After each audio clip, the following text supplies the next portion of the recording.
Look closely at these coordinates. What you're seeing is the fragile crust of a world order beginning to fracture.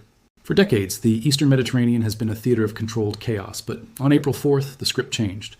We call it the April 4th Flashpoint, a moment where Israeli kinetic operations in the Levant didn't just hit their targets, they collided head-on with Russian red lines that many believed were merely symbolic.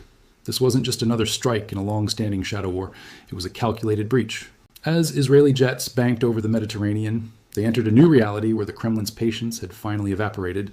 This event marks the definitive intersection of regional security and global systemic collapse. It is the silent starter pistol for what we are calling gold's final countdown. To understand why your portfolio is about to change forever, we have to look at exactly what broke in the skies over Syria. To grasp the gravity of April 4th, you must understand the deconfliction mechanism, a sophisticated gentleman's agreement between Jerusalem and Moscow. It has kept the peace for years. But on this day, that mechanism shattered. Intelligence reports suggest a radical tactical shift. Russian electronic warfare units began aggressive GPS spoofing, creating a black hole for precision-guided munitions. Suddenly, the open skies became a digital minefield. This wasn't a technical glitch, it was a loud diplomatic warning. For the first time, Russian assets weren't just watching Israeli strikes, they were actively neutralizing the environment.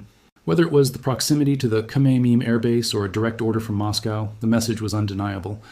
The era of Russian neutrality in the Levant is over. The green light that Israel relied on has officially turned a deep, permanent red. So, why does a localized skirmish in Syria matter to a gold trader in New York or a central banker in Tokyo? Because this isn't a regional border spat, it is a geopolitical pivot point. By abandoning its role as a neutral arbiter, Russia has signaled a total realignment. This friction is the first domino in a sequence that threatens the very stability of the petrodollar and Western maritime dominance. When the world's largest nuclear power and the Middle East's most advanced military cease talking, the risk-free status of Western fiat begins to dissolve. This is the moment the shadow war stepped into the light, forcing a global flight toward the only asset that doesn't carry counterparty risk. This is the catalyst. This is the spark. Welcome to the final countdown for the global financial architecture. To understand why April 4th was inevitable, we have to look at Russia's southern strategy. Since the conflict in Ukraine began, Moscow has undergone a total strategic metamorphosis. No longer seeking a balance with the West, Russia has pivoted into a deep, symbiotic military alliance with Iran. This isn't just about selling hardware, it is about the creation of a southern shield. On April 4th, we saw the fruits of this labor. Russia is no longer a bystander.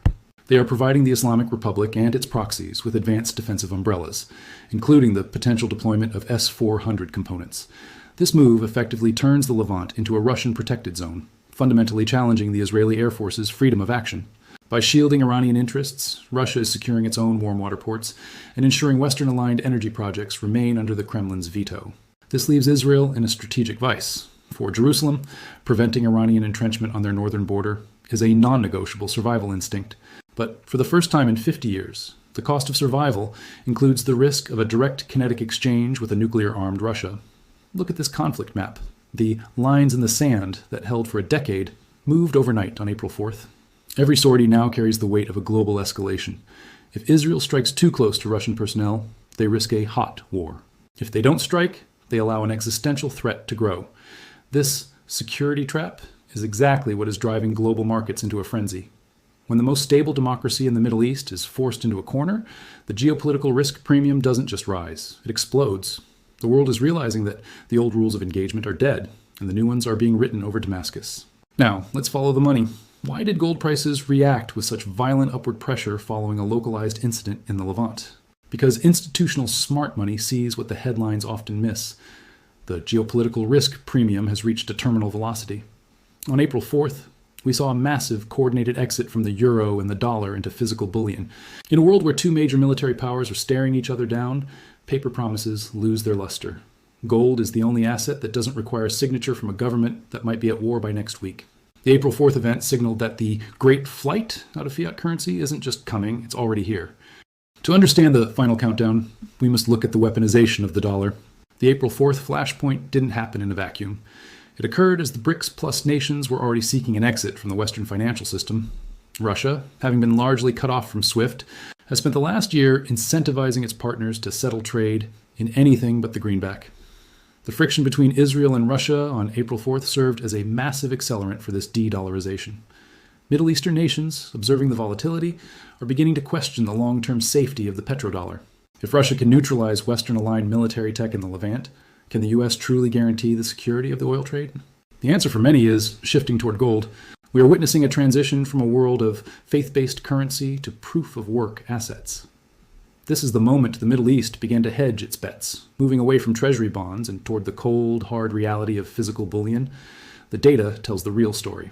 Leading up to this April deadline, central banks have been hoarding gold at rates not seen since the 1960s. China, Russia, and even key players in the Middle East have been quietly hollowing out the paper market. They aren't just buying gold, they are bringing it home, repatriating their physical holdings from Western vaults. This is the final countdown, the final preparations for a transition from a paper-based economy to a hard asset-backed reality. On April 4th, the market realized that these central banks weren't just being paranoid, they were being prophetic. The total volume of gold moving into sovereign vaults suggests a systemic lack of trust in the status quo. When the dust settles on the Israel-Russia conflict, the world won't be looking for more debt. It will be looking for the only asset that has survived every empire in history. The countdown isn't just a metaphor, it is a mathematical certainty. The fallout extends far beyond the bank vaults. The Levant is the strategic gateway to the Suez Canal and home to some of the world's most significant new natural gas finds. Any flashpoint involving Russia and Israel puts a literal chokehold on the energy transition of Europe. If the April 4th escalation continues to spiral, we risk a Mediterranean version of the Strait of Hormuz shutdown. Imagine the Leviathan or Tamar gas fields becoming no-go zones due to Russian naval presence. This would send energy prices into a vertical climb. And as we know, gold is the ultimate hedge against energy-driven inflation. We aren't just talking about a spike in prices. We are talking about a fundamental restructuring of how energy is priced and protected. Gold acts as the ultimate thermometer for this geopolitical fever. As the heat in the Mediterranean rises, the value of the dollar melts, and gold ascends. Beyond the physical supply chains, we have to look at the great reset of value occurring on the charts. For decades, gold was suppressed by a massive paper market. Contracts traded in volumes that the physical metal could never match. But the April 4th event acted as the ultimate moment of truth for the technicals. Gold had been coiled like a spring. When the news of the Russian electronic warfare over the Levant broke, that spring didn't just release, it snapped. This is the technical breakout. We are seeing gold breach historical resistance levels at $2,400 and $2,500 per ounce with ease. This isn't just a rally, it is a repricing. The market is finally admitting that the dollar is no longer the undisputed king of safety. The April 4th flashpoint was the spark in the powder keg, proving that the only price that matters is the one you can't print. We have officially moved from a unipolar world, dominated by the United States, to a fractured multipolar reality where friction is the new constant. The relationship between Russia and Israel is no longer a regional curiosity. It is a central pillar of global stability that has just been knocked out of alignment. As Russia provides the defensive umbrella for the Levant, the Western ability to project power without consequence has vanished. We are entering an era where geopolitical volatility is the new baseline. For 50 years, we lived in a world of just-in-time logistics. After April 4th, that world is gone. We are now in a world of just-in-gold, where the only way to protect wealth is physical metal.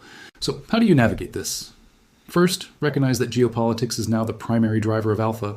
The old 60-40 portfolio is a relic of a peaceful era. You must hedge against the weaponization of the financial system. This means physical assets, geopolitical diversification, and understanding that the risk-free return of government bonds is now a myth. When military powers stop talking and start jamming signals, your signals for investment must also change. Focus on transparency and liquidity. The goal is to ensure that when the final countdown hits zero, you aren't holding a handful of digital promises that no one keeps. Is this just another market cycle, or are we witnessing the end of a 50-year monetary experiment? The April 4th flashpoint suggests the latter. As the sun sets over the Mediterranean and the shadow of the Kremlin grows longer, the world is waking up to a new reality. The old guards are failing and the gold standard is returning, not by law, but by necessity. Watch the price of gold closer than anything else. It is the only honest clock left in a world of lies. The countdown is over, the future has arrived.